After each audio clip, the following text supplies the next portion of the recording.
రోజు రోజుకి గోల్డ్ రేట్లు పెరుగుతున్నాయి. తాకట్లో ఉన్న బంగారానికి వడ్డీలు పెరుగుతున్నాయని టెన్షన్ పడుతున్నారా? కొమ్మూరి గోల్డ్ వచ్చాక ఆ టెన్షనే పోయింది. కొమ్మూరి గోల్డ్ మామూలుగా ఈ మధ్య కాలంలో కుటుంబాలు కలిసి ఆత్మహత్య చేసుకోవడం లేదా చిన్నపిల్లల్ని చంపేసి పెద్దలు చనిపోవడం అలాంటివి జరుగుతున్నాయి. అట్లాగే విజయారెడ్డి వాళ్ళ ఇద్దరు టీనేజ్ పిల్లల్ని, ఒక బాబు పాపని తీసుకెళ్ళి ముగ్గురు హక్ చేసుకొని గట్టిగా వాళ్ళిద్దరిని దగ్గరికి తీసుకొని పట్టుకొని ఆమె రైలు కింద పడి చనిపోవడం మనం చూసాము. అది అందరినీ కూడా కలిచివేసింది. అట్లాగే ఇప్పుడు అది మరొక ముందే మరో సంఘటన, ఇది కూడా ఆ ఏరియాలోనే, ఘటకేశ్వర ఏరియాలోనే జరిగింది. ఇందులో ఒక భార్యాభర్త ఇద్దరు గట్టిగా హత్తుకొని రైలు కింద కూర్చున్నారు. రైలు వచ్చి గుద్దేసి ఇద్దరు చనిపోయారు. సో ఇప్పుడు అది వైరల్ అవుతుంది. ఎందుకు వీళ్ళిద్దరు చనిపోయారు, ఏం కష్టం వచ్చింది వీళ్ళకి అని చర్చ జరుగుతుంది. ఇప్పటి వరకు మనకున్న డీటెయిల్స్ అంటే, మామూలుగా మనకి ఇలాంటి రైల్వే ట్రాక్ల మీద జరిగిన క్రైమ్ కానీ యాక్సిడెంట్లు కానీ ఇవన్నీ కూడా జిఆర్పి అనే డిపార్ట్మెంట్ చూస్తుంది. రైల్వేకి సంబంధించి రెండు రకాల ఫోర్సులు ఉంటుంది. ఒకటి ఆర్పిఎఫ్ అంటే రైల్వే ప్రొటెక్షన్ ఫోర్స్. ఈ రైల్వే ప్రొటెక్షన్ ఫోర్స్ ఏమో ప్రధానంగా రైల్వేకి సంబంధించిన ఆస్తులు కానీ, రైళ్లలో ఏమన్నా దొంగతనాలు అట్లాంటివి జరిగినా కానీ అది చూస్తుంటుంది. అది ఆర్మ్డ్ ఫోర్స్. అలాగే జిఆర్పి అంటారు, అంటే గవర్నమెంట్ రైల్వే పోలీస్.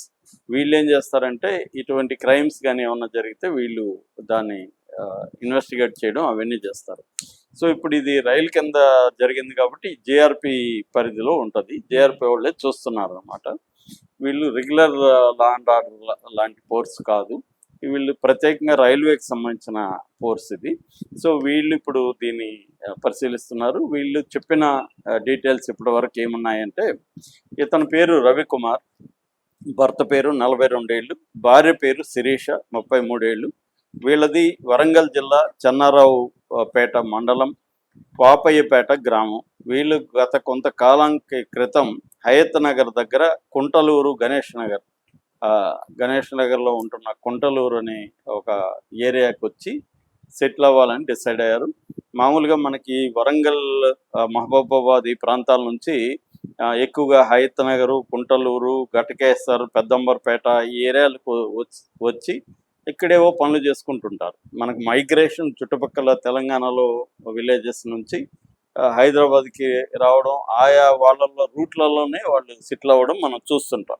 అక్కడేవో చిన్న వ్యాపారాలు కానీ లేకపోతే చిన్న జాబ్స్ కానీ చేసుకోవడం కనిపిస్తుంది. అలాగే ఈ ఫ్యామిలీ కూడా ఒక మైగ్రేట్ అయ్యి పల్లెలో బతకలేక ఈ సిటీకి వచ్చి చేద్దామని వీళ్ళు అనుకున్నారు. ఒక చిన్న రైస్ వ్యాపారం, బియ్యం అమ్మే వ్యాపారాన్ని తను స్టార్ట్ చేశాడు.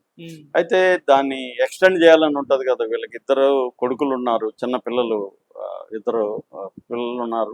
సో వాళ్ళ లైఫ్, వాళ్ళ భవిష్యత్తు కోసం ఇది సరిపోదు, దీన్ని ఎక్స్టెండ్ చేయాలని వీళ్ళు ప్లాన్ వేస్తారు. ఆ ఎక్స్టెన్షన్లో భాగంగా మామూలుగా ఇతనికి ఏం ఎక్స్టెండ్ చేయాలంటే క్యాపిటల్ కావాలి. క్యాపిటల్ ఎక్కడి నుంచి వస్తుంది? బ్యాంక్ లోన్లు ఇట్లాంటి వాళ్ళకి ఇవ్వరు.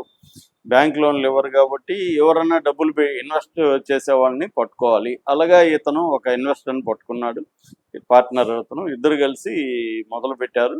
బట్ అది లాస్ వచ్చేసింది. ఈ లోపల అక్కడ భార్య ఏంటంటే, ఈమె కొంచెం యాక్టివ్గా ఉంటుంది, ఇతరులతో బాగా కలిసిపోయే తత్వం ఉంది. అందుకనే ఆ ఏరియాలో ఉండే మహిళలతో బాగా సంబంధాలు పెట్టుకుంది. ఈ డ్వాక్రా గ్రూపులు లాంటివి ఉంటాయి కదా, వాళ్ళతో వెళ్ళడం, అందరితో సంబంధాలు పెట్టుకుని వాళ్ళ దగ్గర కూడా కొంత డబ్బులు అప్పులు చేసి ఈ వ్యాపారంలో పెట్టడం అనేది చేశారు.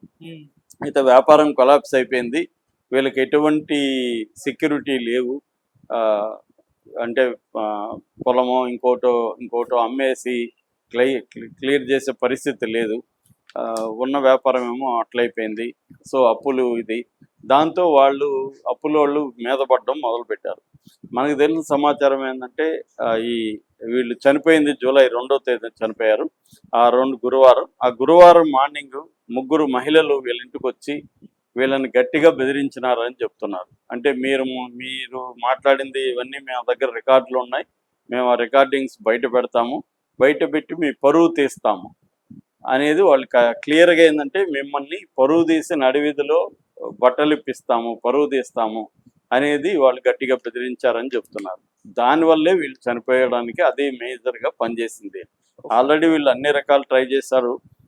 ఈ అప్పులు తీర్చి దీన్ని మళ్ళీ మనం ముందుకెళ్ళాలని. వీళ్ళకి ఏంటంటే సమాజంలో పరువు ప్రతిష్టలు అనేది చాలా ఇంపార్టెంట్.